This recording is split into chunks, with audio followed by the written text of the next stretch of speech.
Apa itu hak cipta? Hak cipta merupakan salah satu bagian dari hak kekayaan intelektual di bidang ilmu pengetahuan, seni, dan sastra. Pasal 1 ayat 1 Undang-Undang Nomor 28 Tahun 2014 tentang hak cipta. Hak cipta adalah hak eksklusif pencipta yang timbul secara otomatis berdasarkan prinsip deklaratif setelah suatu ciptaan diwujudkan dalam bentuk nyata tanpa mengurangi pembatasan sesuai dengan ketentuan peraturan perundang-undangan. Jenis-jenis ciptaan yang dilindungi dan masa berlaku perlindungan. 1. Ciptaan dengan hak cipta seumur hidup ditambah 70 tahun. Perlindungan atas ciptaan yang tercantum dalam pasal 58 ayat 1 Undang-Undang Hak Cipta berlangsung selama pencipta hidup dan akan berlangsung selama 70 tahun setelah pencipta meninggal. 2. Ciptaan dengan hak cipta selama 50 tahun. Pasal 59 ayat 1 Undang-Undang Hak Cipta menyebutkan jenis ciptaan yang perlindungannya berlaku selama 50 tahun sejak pertama kali dilakukan pengumuman. 3. Ciptaan dengan hak cipta selama 25 tahun. Pasal 59 ayat 2 Undang-Undang Hak Cipta menjelaskan ciptaan berupa karya seni terapan berlaku selama 25 tahun. 4. Ciptaan dengan hak cipta tanpa batas waktu. Khusus untuk ekspresi budaya tradisional yang dipegang oleh negara, maka perlindungan atas hak cipta tersebut. Apakah hak cipta dapat dialihkan? Dalam hak cipta, hak eksklusif yang dapat dialihkan kepada pihak lain adalah berupa hak ekonomi atas ciptaan tersebut. Dengan memiliki hak ekonomi, pencipta atau pemegang hak cipta dapat memanfaatkan ciptaan tersebut untuk memperoleh keuntungan, antara lain dengan cara menerbitkan ciptaan, menggandakan dan mendistribusikan ciptaan, serta melakukan pertunjukan atas ciptaan. Berdasarkan pasal 16 ayat 2 Undang-Undang Hak Cipta dapat dialihkan antara lain karena pewarisan, hibah, wakaf, wasiat, perjanjian tertulis, atau sebab lain yang dibenarkan sesuai dengan ketentuan perundang-undangan. Pelanggaran hak cipta. Iwan Fals tersenggol bencana alam.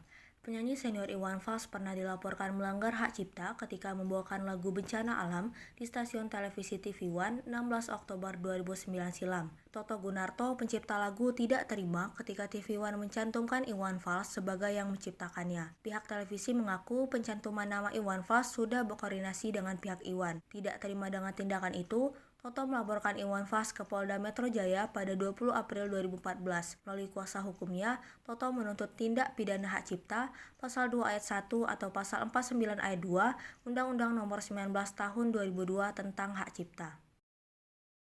Pedangdut Eri Suzan. Pedangdut Eri Suzan pernah digugat oleh Family Band karena mengubah lagu berjudul Aku Rindu tahun 2013 lalu. Lagu tersebut dibuat dalam versi dangdut tanpa izin. Family Band mengklaim lagu itu diciptakan tahun 2010 lalu diunggah ke YouTube setahun kemudian. Sementara Eri Suzan baru mengunggah lagu itu ke YouTube pada tahun 2013. Karena tidak ada itikat baik dari pihak Eri Suzan, akhirnya Yoyo Padi selaku produser Family Band melayangkan gugatan ke Pengadilan Niaga pada Pengadilan Negeri Jakarta Pusat. Mediasi pun ditempuh oleh kedua pihak hingga berakhir damai.